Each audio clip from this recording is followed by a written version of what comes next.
ರೇಣುಕಾಸ್ವಾಮಿ ಅನ್ನೋ ಒಂದು ಕ್ಯಾರೆಕ್ಟರ್ ಇಲ್ಲಿ ಬಂದಿಲ್ಲ ಅಂದಿದ್ರೆ ಇವತ್ತು ಇಷ್ಟೆಲ್ಲ ಆಗೋದಕ್ಕೆ ಏನು ನ್ಯೂಸೇ ಸಿಗ್ತಿರ್ಲಿಲ್ಲ. ಅಂತಾರೆ ಸ್ವಾತಂತ್ರ್ಯ ಬಂದು ಎಷ್ಟೋ ವರ್ಷಗಳಾಗಿದೆ, ಬಟ್ ನಮ್ಗೆ ಇನ್ನೂ ಸ್ವಾತಂತ್ರ್ಯ ಸಿಕ್ಕೇ ಇಲ್ಲ. ರೇಣುಕಾಸ್ವಾಮಿ ಸೈಕೋಪಾತ್ ಅನ್ನೋದನ್ನ ನೀವು ಹೇಳ್ತಾ ಇದ್ದೀರಿ. ಇಂಥ ಹಲವಾರು ಒಂದು ವ್ಯಕ್ತಿತ್ವ, ಒಂದು ಮೈಂಡ್ ಸೆಟ್, ಸೈಕೋ ಮೈಂಡ್ ಸೆಟ್ಗಳ ಹತ್ರ ಇದ್ದಾರೆ, ಇನ್ನೂ ಅವರು ಜೀವಂತವಾಗಿದ್ದಾರೆ. ಪರ್ಟಿಕ್ಯುಲರ್ ಆಗಿ ನಿಮಗೂ ಕೂಡ ಮೆಸೇಜ್ ಮಾಡಿದ್ದಾರೆ ಅಂದ್ರೆ ಅವ್ರುಗಳು ಬಂದಾಗ ಗೊತ್ತಾ, ಓ ಈ ಪರ್ಸನ್ ಎಲ್ಲರಿಗೂ ಹಿಂಗೆ ಮಾಡಿರೋದು ಅಂದ್ರೆ ರೇಣುಕಾಸ್ವಾಮಿ ಇಂಡೈರೆಕ್ಟ್ ಆಗಿ ಜೀವಂತವಾಗಿದ್ದಾರೆ ಅನ್ನೋ ತರ ಸೈಕೋನು ಕ್ಯಾರೆಕ್ಟರ್ಗಳು ಇರ್ತಾರೆ. ಶ್ರೀ ರಮ್ಯಾ ಮ್ಯಾಮ್ ಅಷ್ಟೆಲ್ಲ ಮಾಡಾದ್ಮೇಲೆ ಅಟ್ಲೀಸ್ಟ್ ಕಮ್ಮಿ ಆಗಿದೆ ಇಲ್ಲ, ಎಲ್ಲಾಗಿದೆ? ಒಬ್ಬ ವ್ಯಕ್ತಿ 10-20 ಅಕೌಂಟ್ ಮಾಡೋದಕ್ಕೆ ಆಗುತ್ತೆ ಅಂದಾಗ ಎಷ್ಟು ಅಂತ ನಾವು ಬ್ಲಾಕ್ ಮಾಡ್ಕೊಂಡೇ ಕೂತ್ಕೊಳಕ್ಕಾಗತ್ತಾ? ಇವಾಗ ರೇಣುಕಾಸ್ವಾಮಿ ಮಾಡಿದ ತಪ್ಪು ಅಂತಾನು ಹೇಳ್ತಾರೆ, ಬಟ್ ಅವ್ರು ಇಲ್ಲ ಇವಾಗ ನಾವು ಶಿಕ್ಷೆ ಕೊಡೋದಕ್ಕೆ. ಮನಸ್ಸಿಂದ ನಾವು ಇಷ್ಟಪಟ್ಟರೆ ಒಂದು ಪರ್ಸನ್ನ ಯಾವ ಸಿಚುವೇಶನ್ ಆದ್ರೂ ಕೈ ಬಿಡಲ್ಲ ಅನ್ನೋದಕ್ಕೆ ಇದೊಂದೇ ಸಾಕ್ಷಿ. ಹಾಗೆ ಇನ್ನೊಂದು ವಿಷಯ ತುಂಬ ಗಾಢವಾಗಿ ಚರ್ಚೆ ಆಗ್ತಿದೆ. ಸೊ ಇಲ್ಲಿ ದರ್ಶನ್ ಸರ್ ಅವರು ಸಂಕಷ್ಟಕ್ಕೆ ಸಿಕ್ಕಾಕೊಂಡಿದ್ದಾರೆ. ಅದು ಒಂದು ಸಪ್ರೇಟ್ ಥಿಯರಿ. ಫ್ಯಾನ್ಸ್ ಎಲ್ಲ ಬೆಂಬಲಕ್ಕೆ ನಿಂತಿದ್ದಾರೆ, ತುಂಬ ದೊಡ್ಡ ಮಟ್ಟದಲ್ಲಿ ಅದನ್ನು ಸಪೋರ್ಟ್ ಮಾಡ್ಕೊಂಡು ಸಿನಿಮಾನ ಗೆಲ್ಲಿಸ್ತಾ ಇದ್ದಾರೆ. ಇದರ ಜೊತೆಯಲ್ಲಿ ಒಂದು ಆರೋಪ ಏನಂತ ಹೇಳಿದ್ರೆ, ಆಗಿದ್ರೆ ರೇಣುಕಾಸ್ವಾಮಿ ತಪ್ಪು ಮಾಡಿರ್ಲಿಲ್ವಾ, ರೇಣುಕಾಸ್ವಾಮಿ ತಪ್ಪಿರ್ಲಿಲ್ವಾ, ಸೊ ಆ ತಪ್ಪೆಲ್ಲಿ ಮುಚ್ಚಿ ಹೋಗ್ತಾ ಇದೆಯಲ್ಲ ಅನ್ನೋದೊಂದು ಚರ್ಚೆ ಶುರುವಾಗಿದೆ. ಈಗ ಪರ್ಟಿಕ್ಯುಲರ್ ಆಗಿ ರೇಣುಕಾಸ್ವಾಮಿ ಮಾಡಿದ ತಪ್ಪಿನ ಬಗ್ಗೆ ನಿಮ್ಮ ಒಂದು ಒಪಿನಿಯನ್ ಹೇಳೋದಾದ್ರೆ? ಸರ್ ಹೆಂಗ್ ಗೊತ್ತಾ, ಇವಾಗ ನಾವ್ ಏನೇ ಮಾತಾಡೋ ಇವ್ರು ಡಿ ಬಾಸ್ ಅಭಿಮಾನಿ ಅಲ್ವಾ, ಅದಕ್ಕೆ ಅವ್ರ ಬಾಸ್ ಬಗ್ಗೆನೇ ಅವರು ಇದು ಮಾಡ್ತಾರೆ ಅಂತಾರೆ. ಬಟ್ ಸೆನ್ಸಿಟಿವ್ ಎಲ್ಲರಿಗೂ ಗೊತ್ತಿರೋ ವಿಷಯನೇ ಅದು. ರೇಣುಕಾಸ್ವಾಮಿ ಅನ್ನೋ ಒಂದು ಕ್ಯಾರೆಕ್ಟರ್ ಇಲ್ಲಿ ಬಂದಿಲ್ಲ ಅಂದಿದ್ರೆ ಇವತ್ತು ಇಷ್ಟೆಲ್ಲ ಆಗೋದಕ್ಕೆ ಏನು ನ್ಯೂಸೇ ಸಿಗ್ತಿರ್ಲಿಲ್ಲ. ಸೊ ಇಲ್ಲಿ ಎಲ್ಲೋ ಒಂದು ಕಡೆ ಯಾವುದೋ ಜಾಗದಲ್ಲಿ ಏನೋ ಕುತ್ಕೊಂಡು ಮೊಬೈಲ್ ಇದೆ, ನೆಟ್ ಪ್ಯಾಕ್ ಇದೆ, ಏನೋ ಒಂದು 50 ರೂಪೀಸು 100 ರೂಪೀಸ್ಗೆ ಹಾಕ್ಬಿಟ್ರೆ ಬಂದ್ಬಿಡುತ್ತೆ ಅಂದ್ಬಿಟ್ಟು ಯಾವುದೋ ಹೆಣ್ಮಕ್ಳು ಏನೋ ಅವರು ಹೊಟ್ಟೆಪಾಡ್ಗೋಸ್ಕರ, ಅವ್ರ ಲೈಫ್ ಲೀಡ್ಗೋಸ್ಕರ ಏನೋ ಒಂದು ರೀಲ್ಸ್ ಮಾಡಿಕೊಂಡು ಪೋಸ್ಟ್ ಮಾಡಿಕೊಂಡು ಇರ್ತಾರೆ. ಅದಕ್ಕೆ ಹೋಗ್ಬಿಟ್ಟು ಇವರು ಬ್ಯಾಡ್ ಕಮೆಂಟ್ಸ್ ಹಾಕೋದು. I am not talking about Renukaswamy. ಆ ಥರ ಪರ್ಸನ್ ಥರ ಇನ್ನೂ ಇದ್ದಾರೆ ಎಷ್ಟೋ ಜನ.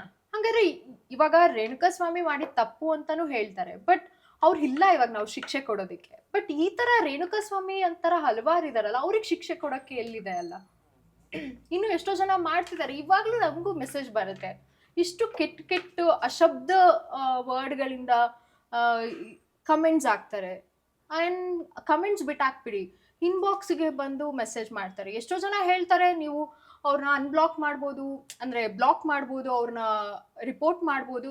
ಎಷ್ಟೇ ಮಾಡೋದು ನೀವು ಬೇರೆ ಬೇರೆ ಅಕೌಂಟಿಂದ ಒಬ್ಬ ವ್ಯಕ್ತಿ 10-20 ಅಕೌಂಟ್ ಮಾಡೋದಕ್ಕೆ ಆಗುತ್ತೆ ಅಂದಾಗ ಎಷ್ಟು ಅಂತ ನಾವು ಬ್ಲಾಕ್ ಮಾಡ್ಕೊಂಡೇ ಕೂತ್ಕೊಳ್ಳೋಕ್ಕಾಗತ್ತಾ? ಇವ್ರು ಇದ್ದಾರೆ ಅಂದ್ಬಿಟ್ಟೆ ನಾವೇನು ಪೋಸ್ಟ್ ಮಾಡೋಕ್ಕಾಗಲ್ಲ. ನಾನೇ ಎಷ್ಟೋ ಸತಿ ಯೋಚನೆ ಮಾಡ್ತೀನಿ, ನಂದು ಒಂದು ಹಲವಾರು ಪಿಕ್ಚರ್ಸ್ಗಳನ್ನ ರೀಲ್ಸ್ಗಳನ್ನ ಅಪ್ಲೋಡ್ ಮಾಡೋದಕ್ಕೆ. ಇಂಥ ನಾರ್ಮಲ್ ಇರೋ ಪಿಕ್ಚರ್ಸ್ಗೆ ಇಷ್ಟು ಕೆಟ್ಟದಾಗಿ ಇವ್ರು ಕಮೆಂಟ್ಗಳು ಹಾಕ್ತಾರೆ, ಮೆಸೇಜ್ ಮಾಡ್ತಾರೆ ಇನ್ಬಾಕ್ಸಲ್ಲಿ. ಇನ್ನೇನಾದ್ರೂ ಒಂದು ಸ್ವಲ್ಪ ನಾವು ಒಂಚೂರು ಗ್ಲಾಮರಸ್ ಆಗಿ ಏನಾದರೂ ಹಾಕ್ಬಿಟ್ರೆ ಇನ್ಯಾವ ಲೆವೆಲ್ಗೆ ಆಗ್ತಾರೆ ಅಂತ. ಎಲ್ಲೋ ಒಂದು ಕಡೆ ಆ್ಯಸ್ ಎ ಆರ್ಟಿಸ್ಟ್ ಆಗಿ ನನಗೆ ಇಷ್ಟೊಂದು ಗೊತ್ತಿರೋದ್ರಿಂದನೂ ನನಗೆ ಒಂದು ಭಯ ಇದೆ. ಪಾಪ ಈ ನಾರ್ಮಲ್ ಹೆಣ್ಮಕ್ಳು ಅವ್ರ ಜೀವನ ಅಂತಾರೆ ಸ್ವಾತಂತ್ರ್ಯ ಬಂದು ಎಷ್ಟೋ ವರ್ಷಗಳಾಗಿದೆ, ಬಟ್ ನಮ್ಗೆ ಇನ್ನೂ ಸ್ವಾತಂತ್ರ್ಯ ಸಿಕ್ಕೇ ಇಲ್ಲ. ಸೊ ಇದ್ರ ಬಗ್ಗೆ ಮಾತಾಡೋಕೆ ಏನೋ ಗೊತ್ತಿಲ್ಲ ನನಗೆ, ಯಾರು ಯಾಕೆ ಮುಂದೆ ಬಂದಿಲ್ಲ. ಇಂಥವ್ರಿಗೆ ಶಿಕ್ಷೆ ಆಗಲೇಬೇಕು ಅಲ್ವಾ? ಯಾರು ತಪ್ಪು ಮಾಡ್ತಾರೋ ಅವ್ರಿಗೆ ಶಿಕ್ಷೆ ಆಗಲೇಬೇಕು. ಇವ್ರನ್ನ ಹಿಡಿಬೇಕು, ಇಲ್ಲಾಂದ್ರೆ ಏನಾದರೂ ಮಾಡಬೇಕು. ಸೊ ಅದನ್ನ ಬಿಟ್ಟು ಸುಮ್ಮನೆ ಇದೇ ಥರ ಎಷ್ಟೋ ಜನ ಮಾಡ್ತಾನೆ ಇರ್ತಾರೆ. ದಿ ಎಂಡ್ ಅದಕ್ಕೆ. ರಮ್ಯಾ ಅವರು ಅದಕ್ಕೆ ಅಲ್ಲ, ಅದನ್ನು ಒಂದು ಅವ್ರು ಸ್ಟ್ಯಾಂಡ್ ತೊಗೊಂಡು ಮಾಡಿದ್ದು. ನನ್ಗೆ ಖುಷಿ ಆಯಿತು. ನಾನು ಆ ಟೈಮಲ್ಲಿ ಅವ್ರು ಒಂದು ಇಂಟರ್ವ್ಯೂ ನೋಡಿದಾಗ ಒಬ್ವಿಯಸ್ಲಿ ಒಂದು ಸ್ಟಾರ್ ಹೀರೋಯಿನ್ ಆಗಿ ಅಷ್ಟು ರಿಸ್ಕ್ ತೊಗೊಂಡಿದ್ದು ಅವ್ರಿಗೆ ಬೇಕಾಗೂ ಇರಲಿಲ್ಲ. ಬ್ಲಾಕ್ ಮಾಡ್ಕೊಂಡು ಸುಮ್ಮನೆ ಆಗ್ಬಿಡ್ಬೋದಾಯ್ತು. ಬಟ್ ಅವ್ರು ತೊಗೊಂಡಿದ್ದ ಆ ಒಂದು ಡಿಸಿಷನ್ ತುಂಬ ಎಲ್ಲೋ ನಮಗೆ ಆ ಟೈಮಲ್ಲಿ ಒಂದು ಸ್ವಲ್ಪ ಕಮ್ಮಿ ಆಗಿತ್ತು. ಅಗೈನ್ ಮತ್ತೆ ಶುರು ಆಗಿದೆ. ಅದೇ ಎಂಡೇ ಇಲ್ಲ ಇದಕ್ಕೆ. ಅಂದ್ರೆ ನೀವು ಹೇಳ್ತಾ ಇದ್ದೀರಾ ರೇಣುಕಾಸ್ವಾಮಿ ಸತ್ತಿರ್ಬೋದು, ಆದರೆ ರೇಣುಕಾಸ್ವಾಮಿ ರೀತಿ ಕ್ಯಾರೆಕ್ಟರ್ಗಳು ಇನ್ನೂ ಸತ್ತಿಲ್ಲ, ಅಂದ್ರೆ ರೇಣುಕಾಸ್ವಾಮಿ ಇಂಡೈರೆಕ್ಟ್ ಆಗಿ ಇನ್ನೂ ಜೀವಂತವಾಗಿದ್ದಾನೆ ಅನ್ನೋ ಥರನೇ. ಹೌದು, ಇಂಥ ಹಲವಾರು ಒಂದು ವ್ಯಕ್ತಿತ್ವ, ಒಂದು ಮೈಂಡ್ ಸೆಟ್, ಸೈಕೋ ಮೈಂಡ್ ಸೆಟ್ಗಳ ಹತ್ರ ಇದ್ದಾರೆ, ಇನ್ನೂ ಅವರು ಜೀವಂತವಾಗಿದ್ದಾರೆ. ಸೊ ಅದಕ್ಕೆ ನಮ್ಮ ಒಂದು ಏನಾದರೂ ಒಂದು ಸಿಸ್ಟಮ್ ಬರಬೇಕು. ಈ ಥರ ಮೆಸೇಜ್ ಹೆಣ್ಮಕ್ಳಿಗೆ ರಾಂಗ್ ವೇ ಹೋದಾಗ ಏನಾದರೂ ಆ್ಯಪಲ್ಲೇ ಒಂದು ಅದೆಲ್ಲ ನಾವು ಹೇಳಕ್ಕಾಗಲ್ಲ, ಬಟ್ ಅದು ನಡಿಬೇಕು. ಇಲ್ಲ, ಇದು ಇಂಟರ್ನ್ಯಾಷನಲ್ ಲೆವೆಲಲ್ಲಿ ಕೂಡ ಇದೊಂದು ಚರ್ಚೆ ನಡೀತಾ ಇದೆ, ಬಟ್ ಯಾವಾಗ ಆದಷ್ಟು ಬೇಗ ಆಗಲಿ ಅಂತ ನಾನು ಇಷ್ಟಪಡ್ತೀನಿ. ಎಸ್, ಯಾಕಂದ್ರೆ upcoming days, upcoming years, upcoming decade, complete century ಎಲ್ಲ ಡಿಜಿಟಲ್ ವರ್ಲ್ಡ್ ಮೇಲೆ ನಿಂತಿರೋದ್ರಿಂದ ನೀವು ಹೇಳಿದಾಗೆ ಈ ಒಂದು ಅಂದರೆ ಈ ಥರ ಅಶ್ಲೀಲವಾದಂಥ ಸಂದೇಶ ಕಳಿಸುವಂಥವ್ರು, ಆಮೇಲೆ ಬ್ಯಾಡಾಗಿ ನಡ್ಕೊಳ್ಳುವಂಥವ್ರು, ಆ ಥರದವ್ರಿಗೆ ಒಂದು ಕಡಿವಾಣ. ಇನ್ನೊಂದು ನನಗೆ ಎಷ್ಟೋ ಜನ ಇದು ಮಾಡ್ತಾರೆ, ಮೆಸೇಜ್ ಮಾಡ್ತಾರೆ. ನಾವು ಹೀರೋಯಿನ್ಸ್ ಅಂದಮೇಲೆ ಮೇಡಮ್ ನಾವು ನಿಮ್ಮ ಫ್ಯಾನು, ಯಾವ ಸಿನಿಮಾ ನೋಡಿದ್ಯಪ್ಪ ಅಂದರೆ ನಾವು ಈ ಸಿನಿಮಾ ನೋಡಿ, ಓಕೆ ನಿಮ್ಮನ್ನು ಮೀಟ್ ಆಗಬೇಕು. ಯಾಕೆ ಮೀಟ್ ಆಗಬೇಕು, ಏನು ವಿಷಯ ಅಂದರೆ ಇಲ್ಲ ನಾವು ನಿಮ್ಮ ಅಭಿಮಾನಿ ಮೀಟ್ ಆಗಬೇಕು. ಈ ಥರ ಸೈಕೋನು ಕ್ಯಾರೆಕ್ಟರ್ಗಳು ಇರ್ತಾರೆ. ಆಗಿ ಆಯ್ತಪ್ಪ ಮೀಟ್ ಆಗ್ತೀನಿ ಅಂತ ಲೊಕೇಶನ್ ಸೆಂಡ್ ಮಾಡಿ, ಏನೋ ನಾವು ನೋಡಿರ್ತೀವಿ ಸೆಂಡ್ ಮಾಡೋಕ್ಕಾಗಿಲ್ಲ, ಎಲ್ಲೋ ಬ್ಯುಸಿ ಇರ್ತೀವಿ, ಯಾಕೆ ಸೆಂಡ್ ಮಾಡಿಲ್ಲ, ಅದಕ್ಕೆ ಒಂದಷ್ಟು ಕೆಟ್ಟು ಮೆಸೇಜ್ಗಳು ಮಾಡೋದು. ನೀವು ನಮ್ಮ ಟೈಮ್ ವೇಸ್ಟ್ ಮಾಡಿದ್ರಿ, ಅಲ್ಲಿಂದ ನಾವು ಇಲ್ಲಿಗೆ ಬಂದಿದ್ವಿ, ನೀವು ಲೊಕೇಶನ್ನೇ ಸೆಂಡ್ ಮಾಡಿಲ್ಲ. ಈ ಥರ ಎಲ್ಲ ವ್ಯಕ್ತಿತ್ವಗಳಿರ್ತಾರೆ. ಸೊ ಏನೋ ಒಂದು ಇಂಟೆನ್ಷನಿಂದ ನಮ್ಮನ್ನು ಭೇಟಿ ಮಾಡಬೇಕು, ನಮ್ಮನ್ನು ಕಾಂಟ್ಯಾಕ್ಟ್ ಮಾಡಬೇಕು, ನಮ್ಮ ಜೊತೆ ಸೆಲ್ಫಿ ತೊಗೊಬೇಕು, ಹತ್ರ ಆಗಬೇಕು ಅನ್ನೋವಂಥ ಮೈಂಡ್ಸೆಟ್ಗಳು ಇರುತ್ತೆ. ನಾವು ಒಂದು ಸ್ವಲ್ಪ ನಾವು ಹುಷಾರಾಗಬೇಕು, ಅವ್ರನ್ನ ಹೇಗೆ ಕಟ್ ಮಾಡೋಕ್ಕೆ ಪ್ರಯತ್ನ ಪಡಬೇಕು. ತುಂಬಾ ಇದೆ ಈ ಸೋಷಿಯಲ್ ಮೀಡಿಯಾ ಬಂದಾದ್ಮೇಲೆ. ಎಷ್ಟೋ ಒಳ್ಳೇದು ಆಗಿದೆ, ತುಂಬ ಕೆಟ್ಟದೇ ಜಾಸ್ತಿ ಆಗಿದೆ ಅನ್ನೋದು ನನ್ನ ಪ್ರಕಾರ ಅಂತ ಅನಿಸುತ್ತೆ. ಆಮೇಲೆ ಇನ್ನೂ ಒಂದು ಚರ್ಚೆ ಅನ್ನೋದು ಈ ಡೆವಿಲ್ ಸಿನಿಮಾ. ಅಂದರೆ ಈಗ ದರ್ಶನ್ ಸರ್ ಅವ್ರದ್ದು ಸಿನಿಮಾ ಈ ಇನ್ಸಿಡೆಂಟ್ ನಡೆದಾದ್ಮೇಲೆ ಈಗ ಇದು ಮೊದಲನೇ ಸಿನಿಮಾ ರಿಲೀಸ್ ಆಗ್ತಾ ಇರೋದು. ಹೌದು. ಸೊ ಈ ಸಂದರ್ಭದಲ್ಲಿ ರೇಣುಕಾಸ್ವಾಮಿ ಇನ್ಸಿಡೆಂಟ್ ಸಮಾಜಕ್ಕೆ ಒಂದು ಮೆಸೇಜ್ ಕೂಡ ಅಂತ ಅಭಿಮಾನಿಗಳು ಹೇಳ್ತಾ ಇದ್ದಾರೆ, ಡಿ ಬಾಸ್ ಅಭಿಮಾನಿಗಳು. ಸೊ ನೀವೇನು ಹೇಳ್ತೀರಾ ಮ್ಯಾಮ್ ಈ ಒಂದು ವಿಚಾರದ ಬಗ್ಗೆ? ಅಂದರೆ ಈ ಥರದ ಇದೆಲ್ಲ ನಿಲ್ಲಬೇಕು ಅಂತ ನೀವು ಹೇಳಿದ್ರಿ, ಈ ಥರ ಅಶ್ಲೀಲವಾಗಿ ಸಂದೇಶ ಕಳಿಸುವಂಥವ್ರು, ಈ ಥರ ಕಿರುಕುಳ ಕೊಡುವಂಥವ್ರು, ಇವ್ರಿಗೆಲ್ಲ ಒಂದು ಕಡಿವಾಣ ಬೀಳಬೇಕು ಅಂತ ಹೇಳಿದ್ರಿ.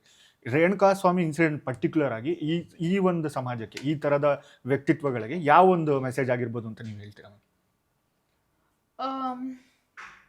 ಅದೇ ಸರ್, ನಾವು ಇವಾಗ ಏನ್ ಗೊತ್ತಾ, ನಮಗೆ ಅನ್ಸುತ್ತೆ, ಬಟ್ ಅದನ್ನ ಮುಂದೆ ತಗೊಂಡೋಗಿ ಅಲ್ಲಿಗೆ ಏನಂತಾರೆ ಒಂದು ಕ್ಲಾರಿಟಿ ಕೊಡೋವಂಥದ್ದು ಆಗಬೇಕು ಅಷ್ಟೇ. ಇವಾಗ ನಮ್ಮ ಬಾಸ್ ಇದು ಆ ಥರ ಒಂದು ಎಲ್ಲ ಬ್ಯಾಡ್ ಸಿಚುವೇಶನ್ಸ್ ಆದಮೇಲೆ ಇದು ಮೊದಲನೇ ಸಿನಿಮಾ ಡೆವಿಲ್ಲು. ಸೊ ಒಂದು ಒಳ್ಳೆ ಪ್ರತಿಕ್ರಿಯೆ ಸಿಗ್ತಾ ಇದೆ ಜನರಿಂದ.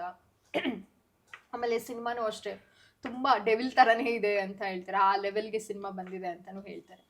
ಬಟ್ ಅದ್ರ ಮಧ್ಯದಲ್ಲಿ ಇಂಥ ಒಂದು ಕ್ಯಾರೆಕ್ಟರ್ಗಳಿಗೂ ನ್ಯಾಯ ಸಿಗೋವಂಥ ಸಿನಿಮಾಗಳು ಬಂದರೆ ಎಲ್ಲೋ ಮೇ ಬಿ ತುಂಬ ಈಸಿಯಾಗೆ ಕನೆಕ್ಟ್ ಆಗ್ಬೋದು ಅನ್ಸುತ್ತೆ. ಈ ಥರ ಒಂದು ಪರ್ಸ್ನಾಲಿಟೀಸ್ ಇರ್ತಾರಲ್ಲ, ಸೊ ಅವ್ರಿಗೆ ಭಯ ಪಡಿಸೋವಂಥ ಒಂದು ಸಿನಿಮಾಗಳನ್ನು ಆಗ್ಬೇಕು ಅನ್ನೋದು ನನ್ನ ಒಂದು ಅನಿಸಿಕೆ. ರೇಣುಕಾಸ್ವಾಮಿ ಸೈಕೋಪಾತ್ ಅನ್ನೋದನ್ನ ನೀವು ಹೇಳ್ತಾ ಇದ್ದೀರಾ? ಅಂದ್ರೆ ಆ ಥರದ ಒಂದು ಕ್ಯಾರೆಕ್ಟರ್ಗಳು ಸೈಕೋಪಾತ್ ಥರನೇ, ಅಂದ್ರೆ ಹೆಣ್ಮಕ್ಳಿಗೆ ಟಾರ್ಚರ್ ಕೊಡೋದು, ಸಮಸ್ಯೆ ಮಾಡೋದು. ಗೊತ್ತೇ ಆಗಲ್ಲ ಸರ್ ಯಾರಿಗೂ, ಅದು ಗೊತ್ತೇ ಆಗ್ದಂಗೆ ಮಾಡ್ತಾರೆ ಅವ್ರುಗಳು. ಅದು ತುಂಬಾ ಪರ್ಸನಲಿ ಹೆಣ್ಣು ಮಕ್ಳಿಗೆ ಗೊತ್ತಿರುತ್ತೆ ಆ ಒಂದು ಫೀಲ್ ಏನಾಗುತ್ತೆ ಅಂತ. ಪರ್ಟಿಕ್ಯುಲರ್ ಆಗಿ ನಿಮಗೂ ಕೂಡ ಮೆಸೇಜ್ ಮಾಡಿದಲ್ವಾ?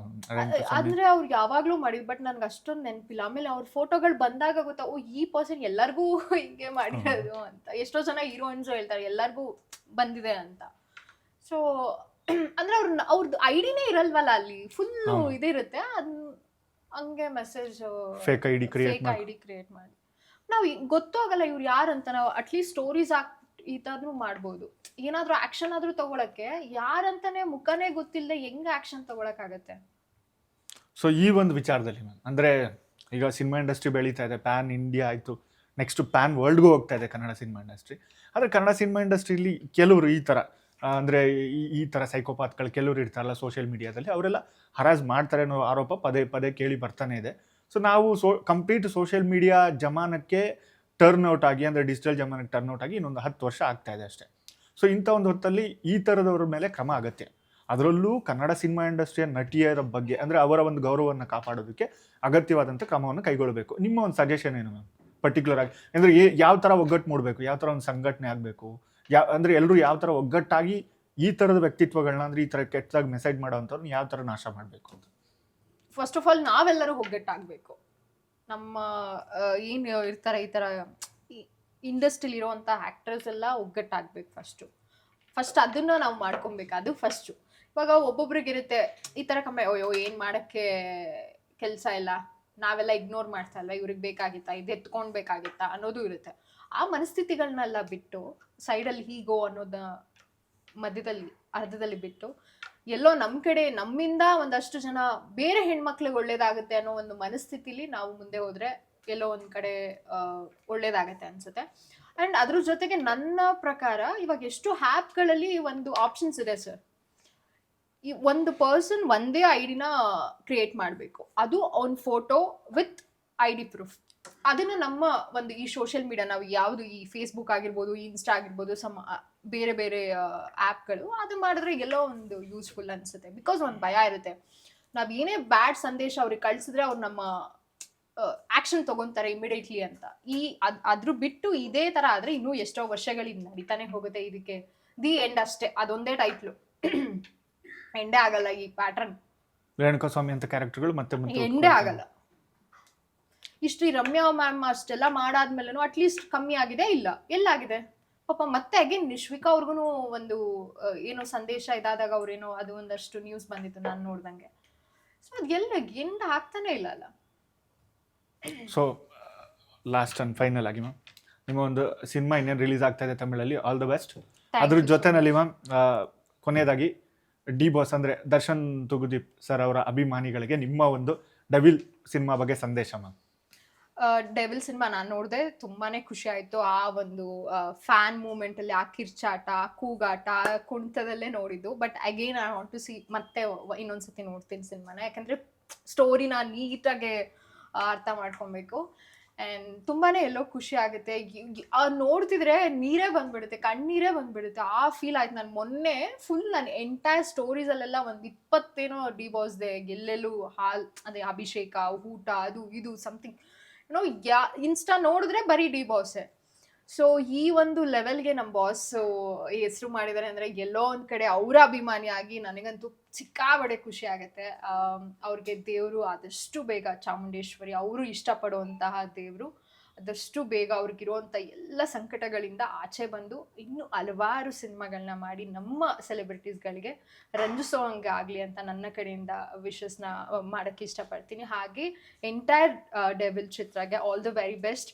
ಇದು ಇನ್ನೂ 100 ದಿನ ಅಲ್ಲ, ಒಂದಷ್ಟು 300 ದಿನ ಅಷ್ಟು ಹೋಡಿ ದಿನ, 300 ದಿನಗಳಷ್ಟು ಸಿನಿಮಾ ಹೋಡಿ ದಾಖಲೆ ಮಾಡೋಷ್ಟು ನಮ್ಮ ಡೆವಿಲ್ ಸಿನಿಮಾ ಆಗಲಿ ಅಂತ ಕೇಳ್ಕೊಳಕ್ಕೆ ಇಷ್ಟಪಡ್ತೀನಿ. ಹಾಗೆ ನಮ್ಮ ಡಿ ಬಾಸ್ ಸೆಲೆಬ್ರಿಟೀಸ್ಗೆ ನೀವು ಯಾವಾಗಲೂ ಪ್ರೂವ್ ಮಾಡ್ಕೊಂಡು ಬಂದಿದ್ದೀರಾ, ನಾವು ಮನಸ್ಸಿಂದ ಇರೋವಂಥ ಡಿ ಬಾಸ್ ಸೆಲೆಬ್ರಿಟೀಸ್ ಅಂತ. ಅಂದರೆ ಮನಸ್ಸಿಂದ ನಾವು ಇಷ್ಟಪಟ್ಟರೆ ಒಂದು ಪರ್ಸನ್ನ ಯಾವ ಸಿಚುವೇಶನಲ್ಲಾದರೂ ಕೈ ಬಿಡಲ್ಲ ಅನ್ನೋದಕ್ಕೆ ಇದೊಂದೇ ಸಾಕ್ಷಿ.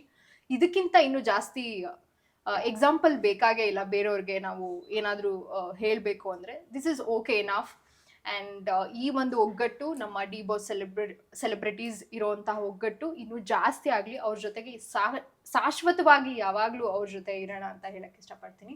ಹಾಗೆ ಥ್ಯಾಂಕ್ ಯು ಸೋ ಮಚ್, ನೀವು ಇಲ್ಲಿ ತನಕ ಕರೆಸಿ ನನ್ನ ಒಂದು ಸ್ಪೆಷಲ್ ಇಂಟ್ರ್ಯೂ ತೊಗೊಂಡಿದ್ದಕ್ಕೆ. ಹಾಗೆ ನಿಮ್ಮ ಒಂದು ಸಪೋರ್ಟ್ ಯಾವಾಗಲೂ ನನ್ನ ಮೇಲೂ ಇರಲಿ. ಹಾಗೆ ಡಿ ಬಾಸ್ ಸೆಲೆಬ್ರಿಟೀಸ್ಗೂ ಅಷ್ಟೇ, ನಾನೊಬ್ಳು ಡಿ ಬಾಸ್ ಸೆಲೆಬ್ರಿಟೀಸ್ ಆಗಿ ನನ್ನ ಸಿನಿಮಾಗಳು ಇನ್ನೇನು ನೆಕ್ಸ್ಟ್ ಇಯರ್ ವರ್ಣತರಂಗ ಬರ್ತಿದೆ ತಿಲಕ್ ಅವ್ರ ಜೊತೆ, ಹಾಗೆ ಸಿಂಬಲ್ ಆಫ್ ಕಾಮ ಅಂತ ಕಿಶೋರ್ ಸರ್ ಜೊತೆ ಬರ್ತಿದೆ. ಆ್ಯಂಡ್ ಅದ್ರ ಜೊತೆಗೆ ಇನ್ನೊಂದು ಕುರುಡು ಕಾಂಚನ ಅಂತ. ಸೊ ಇಷ್ಟು ಚಿತ್ರಗಳು ಸಿನಿಮಾ ರಿಲೀಸ್ಗೆ ರೆಡಿ ಆಗಿದೆ. ನಿಮ್ಮ ಎಲ್ಲರ ಸಪೋರ್ಟು ನನಗೂ ಇರಲಿ. ಡಿ ಬಾಸ್ಗೆ ಇಷ್ಟು ಪ್ರೀತಿ ಕೊಟ್ಟಿದ್ದೀರಾ, ನನಗೆ ಇಷ್ಟು ಪ್ರೀತಿ ಕೊಟ್ಟು ಆಶೀರ್ವಾದ ಮಾಡಿ ಅಂತ ಕೇಳ್ಕೊಳಕ್ಕೆ ಇಷ್ಟಪಡ್ತೀನಿ. Thank you so much. ನಮ್ಮ ಕಡೆಯಿಂದ ಕೂಡ ಆಲ್ ದ ಬೆಸ್ಟ್. ಮತ್ತೆ ಥ್ಯಾಂಕ್ ಯು ಮ್ಯಾಮ್.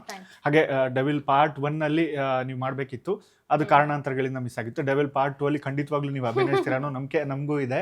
ಸೊ ನಿಮ್ಮ ಎಲ್ಲ ಸಿನಿಮಾಗಳಿಗೂ ಆಲ್ ದ ಬೆಸ್ಟ್ ಹೇಳ್ತಾ, ನೋಡಿದ್ರಲ್ಲ ಇದಿಷ್ಟು ಡಿ ಬಾಸ್ ಅಭಿಮಾನಿ ಸಾಕ್ಷಿ ಮೇಘನ್ ಅವರ ಮಾತುಗಳು. ಸೊ ಡೆವಿಲ್ ಸಿನಿಮಾ ಬಗ್ಗೆ ಆಗಿರ್ಬೋದು, ಹಾಗೆ ದರ್ಶನ್ ಸರ್ ಅವರ ಬಗ್ಗೆ ಆಗಿರ್ಬೋದು, ಸಂಪೂರ್ಣವಾಗಿ ತಮ್ಮ ಮನದಾಳದ ಮಾತುಗಳನ್ನು ಹಂಚಿಕೊಂಡ್ರು. ಹಾಗೆ ಪ್ರೆಸೆಂಟ್ ಮೂಮೆಂಟಲ್ಲಿ ಏನು ನಡೀತಾ ಇದೆ ಸೋಷಿಯಲ್ ಮೀಡಿಯಾಗಳಲ್ಲಿ, ಹಾಗೆ ಅಶ್ಲೀಲವಾಗಿ ಬರುವಂಥ ಸಂದೇಶಗಳಿಗೆ ಯಾವ ರೀತಿ ಕಡಿವಾಣ ಹಾಕಬೇಕು ಅನ್ನೋದು ಅವರದ್ದೇ ಆದಂತಹ ರೀತಿಯಲ್ಲಿ ಕೆಲವು ಸಲಹೆಗಳನ್ನ ಅವರು ನೀಡ್ತಾ ಹೋದರು. ಸೊ ಇದು ಈ ಹೊತ್ತಿನ ಒಂದು ವಿಶೇಷವಾದಂಥ ಕಾರ್ಯಕ್ರಮ. ಮತ್ತಷ್ಟು ಅಪ್ಡೇಟ್ಗಳಿಗಾಗಿ ಫಿಲ್ಮಿ ಬಿಟ್ ಕನ್ನಡವನ್ನು ಫಾಲೋ ಮಾಡಿ. ಧನ್ಯವಾದಗಳು.